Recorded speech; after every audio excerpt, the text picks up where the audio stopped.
કૃષ્ણ જય માતાજી ફ્રેન્ડ્સ, આજે આપણે ટ્રેડિશનલી ગુજરાતી દાળ ઢોકળી બનાવીશું, જે શિયાળામાં અને ચોમાસામાં ખાવાની, ગરમા ગરમ ખાવાની ખૂબ જ મજા આવતી હોય છે. તો એના માટે આજે આપણે ટ્રેડિશનલી દાળ ઢોકળી બનાવીએ. તો ચાલો બનાવવાની શરૂઆત કરીએ. ટ્રેડિશનલી ગુજરાતી દાળ ઢોકળી બનાવવા માટે સૌપ્રથમ આપણે એક વાટકી તુવેરની દાળ લઈશું, જે 2 થી 3 વ્યક્તિ આરામથી જમી શકશે. તો આપણે પહેલાં એને સારી રીતે વોશ કરી લઈએ.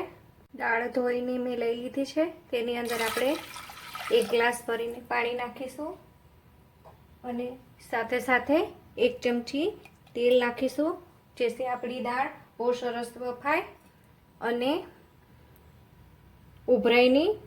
તેના માટે 1 ચમચી તેલ નાખીશું અને કુકરનું ઢાંકણ ઢાંકી અને હાઈ ફ્લેમ પર 1 સીટી અને સ્લો ટુ મીડિયમ ફ્લેમ પર 2 વિસલ વગાડીને દાળ બાફીને રેડી કરી દઈએ.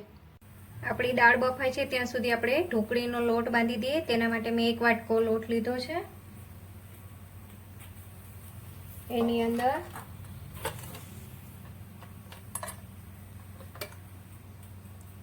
એક થી 1.5 ચમચી લાલ મરચું, 1 ચમચી ધાણા જીરું, અડધી ચમચી હળદર, અડધીથી પણ ઓછો ગરમ મસાલો,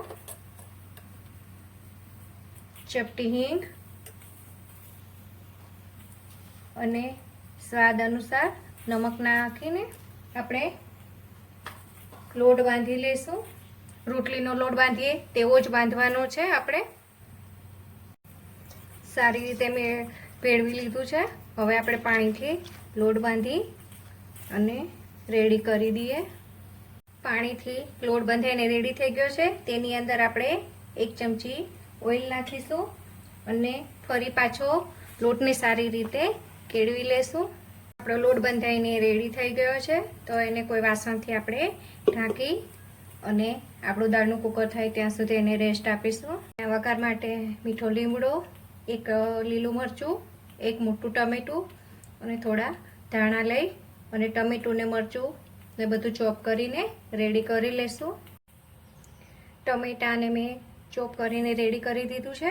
હવે દાળના વઘાર માટે આપણે એક વાટકીની અંદર સૂકા મસાલા લેશું. તેની અંદર 1 ચપટી સિંગદાણા છે, 2 સૂકા લાલ મરચાં અને 8 થી 10 મેથીના દાણા, બધું એક વાટકીમાં આપણે. અને આની સાથે વઘારમાં રાઈ લેવાની છે 1 ચમચી. તે આપણે વઘાર કરીશું ત્યારે અંદર નાખીશું. આપણી દાળ બફાઈને રેડી થઈ ગઈ છે. ચેક કરી લઈએ.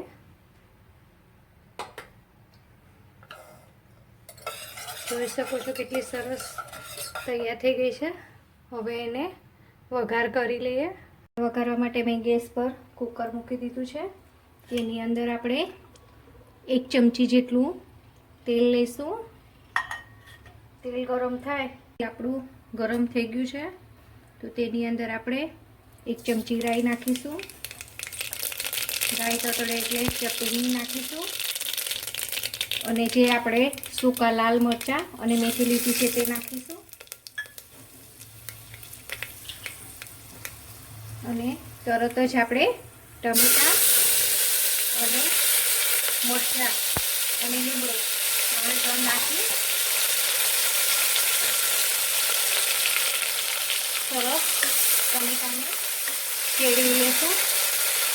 ટમેટા આપણા જલ્દીથી સોફ્ટ થાય એ માટે આપણે ચોખ્ખી પહેલાં ટમેટાના ભાગનું જ મીઠું નાખીશું અને એને સારી રીતે પકવી લઈશું. ટમેટા આપણા ચડે છે ત્યાં સુધીમાં આપણે સિંગદાણા પણ નાખી દઈશું. સાથે સાથે ટમેટાની સાથે સોટે થતા જાય. ટમેટા સોટે થઈને રેડી થઈ ગયા છે. તો આપણે સૌપ્રથમ મસાલામાં ચપટી હિંગ દળ નાખીશું અને સારી રીતે એને મિક્સ કરીશું અને તરત જ આપણે દાળ નાખી દેવાની છે અને બાકીના મસાલા આપણે ઉપરથી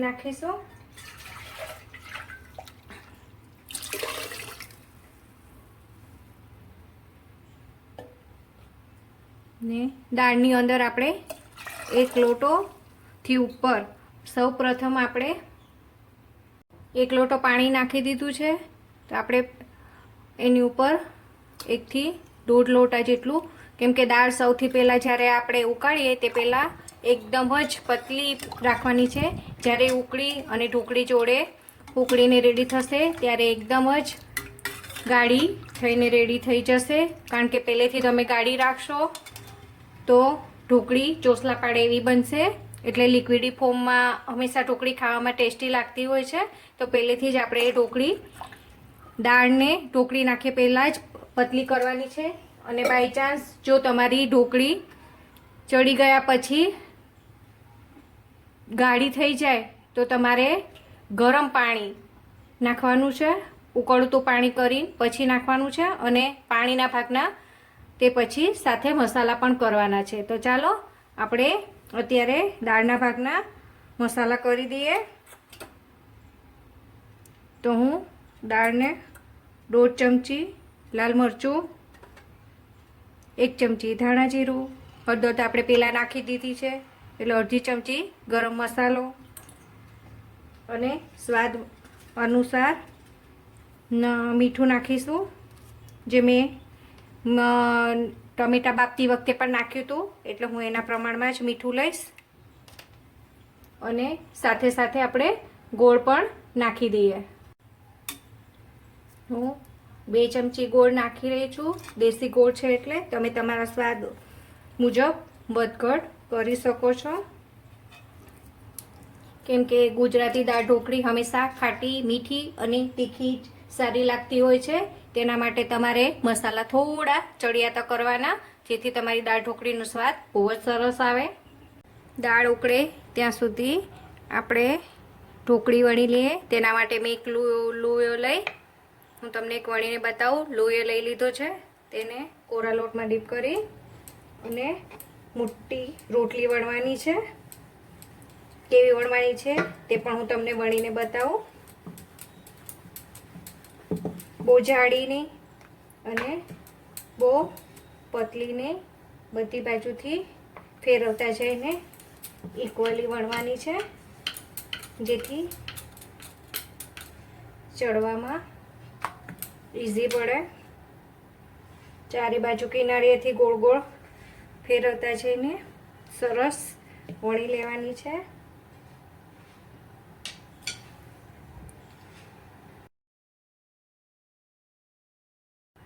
ફ્રેન્ડ્સ, મેં ઢોકળી રોટલી વણીને રેડી કરી લીધી છે. તેના કાપા પાડી દઈએ. હું ડાયમંડ શેપમાં કાપું છું. તો ફ્રેન્ડ્સ, દાળ ઢોકળી બનાવતી વખતે એક વાતનું ખાસ ધ્યાન રાખવાનું કે આપણે ઢોકળી વણતું જવાનું છે અને નાખતું જવાનું છે. તો ઢોકળી જ્યારે આપણે દાળમાં નાખીએ ને ત્યારે ફ્રેન્ડ્સ દાળનો ગેસની ફ્લેમ જે છે ને તે એકદમ હાઈ રાખવાની છે, જેથી આપણી ઢોકળી એકબીજાને ચીપકે નહીં. કેમ કે દાળ આપણી ઉકળતી જશે એમ ઢોકળી ચડતી જશે અને એકબીજાને ચોંટશે નહીં. એટલે નાખતું જવાનું અને ઉકાળતું જવાનું. એક રોટલીની જેટલી આપણે ઢોકળી આવે એટલી નાખી દેવાની છે. ત્યાં સુધી ગેસની ફ્લેમ હાઈ જ રાખવાની છે.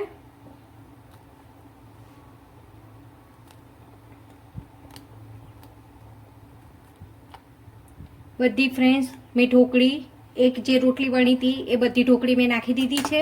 અને તમે જોઈ શકો છો કે આપણી ઢોકળી ચીપકી નથી એકબીજાને અને અલગ અલગ છે.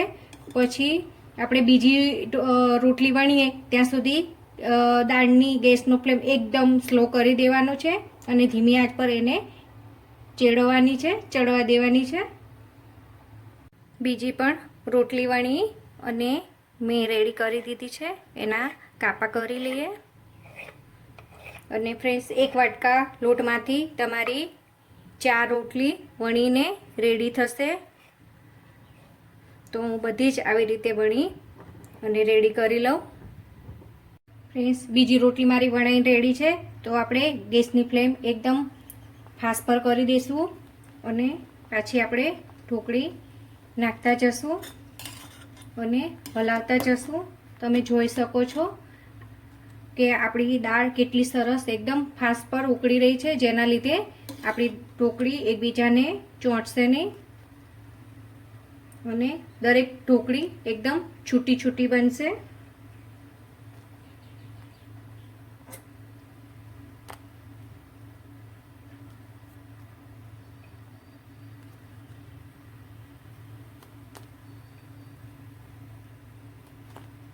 મેં બધી ઢોકળી નાખી દીધી છે. હવે પાછી એકવાર હલાવી, બહુ હલાવવાની નથી. જ્યારે આપણે ઢોકળી નાખી દઈએ પછી એક જ વાર હલાવવાની છે અને ધીમા ગેસે પાછો આપણે એકદમ સ્લો ગેસ પર પાછી બીજી ઢોકળી વણીએ ત્યાં સુધી ફ્લેમને સ્લો જ રાખવાની છે અને એને ધીમા તાપે ચડવા દેવાની છે. ફ્રેન્ડ્સ, મેં 4 રોટલી વણી અને નાખી દીધી છે અને તમે જોઈ શકો છો મેં આગળ કીધું હતું વિડીયોમાં એમ કે જ્યારે રોટલી વણી અને તમે કાપા કરી અને ઢોકળી દાળમાં નાખો ત્યારે એકદમ ફૂલ ફ્લેમ રાખવાની છે ગેસની અને ઢોકળી બધી જેટલી વણી હોય એટલી નખાઈ ગયા બાદ સ્લો ગેસ કરી અને પછી જ વણવાની છે. તો તમે જોઈ શકો છો કે આપણી ઢોકળી એક પણ ચોંટી નથી. એમ હાઈ ફ્લેમ સ્લો ફ્લેમ કરતાં જઈને તમે ઢોકળી નાખશો તો તમારી ઢોકળી એક પણ ચોંટશે નહીં. અને તમે જુઓ છો કે અત્યારે આપણી દાળ કેટલી લિક્વિડી ફોર્મમાં છે, તો એ પાકશે એટલે એકદમ નહીં ગાળી નહીં પતલામાં એકદમ બહુ સરસ ખાવામાં ટેસ્ટી બને એવી રેડી થઈને તૈયાર થઈ જશે. તો હવે આપણે ઢોકળી આપણે બધી નાખી દઈએ ને પછી જ એને એકદમ સ્લો ગેસ પર. ફ્રેન્ડ્સ, આપણી ઢોકળીને ચડતા 5 મિનિટ થઈ ગઈ છે, તો આપણે ચેક કરી લઈએ. જો ફ્રેન્ડ્સ, તમે જોઈ શકો છો કે મેં આગળ જે તમને ટિપ્સ આપી હતી તે પ્રમાણે તમે જુઓ છો કે આપણી એક પણ ઢોકળી એકબીજાને ચોંટી નથી અને બધી જ છૂટી છૂટી છે. અને ઢોકળી પાકવાનું તમને એક ટિપ્સ આપું કે કોઈ બિગનર્સ હોય જેને ના ખબર પડતી હોય તો જ્યારે તમે ઢોકળી નાખશો ને ત્યારે એ નીચે તળિયે જતી રહેશે અને જેમ જેમ ઢોકળી પાકતી જશે અને ચડતી જશે ને એમ એમ તે ઉપર તરવા લાગશે. તો 5 મિનિટ થઈ ગઈ છે અને એને તોડી અને પણ ચેક કરી લઈએ. આપણી ઢોકળી સરસ તૂટી ગઈ છે પણ હજુ એને 3 થી 4 મિનિટ સરસ ચડવા દઈએ કે તે પ્રોપર ચડી જાય. તો 3 થી 4 મિનિટ પછી ફરી પાછા આપણે ચેક કરશું, ત્યાં સુધી એને ધીમી આંચ પર ચડવા દઈએ. ફ્રેન્ડ્સ, આપણી ઢોકળી બનીને રેડી થઈ ગઈ છે. હું તમને દેખાડું જ્યારે આપણી ઢોકળી ચડી જશે ને એકદમ, ત્યારે એકદમ એને ચેક કરવાની એક ટિપ્સ આપું કે આપણી ઢોકળી એકદમ શાઇનિંગ મારવા માંડશે અને બધી ઉપર તરવા લાગશે. તમે જોઈ શકો છો આપણી બધી ઢોકળી એકદમ છૂટી છે. તો ચાલો, આપણી ઢોકળી બનીને રેડી છે, તો સર્વ કરીએ.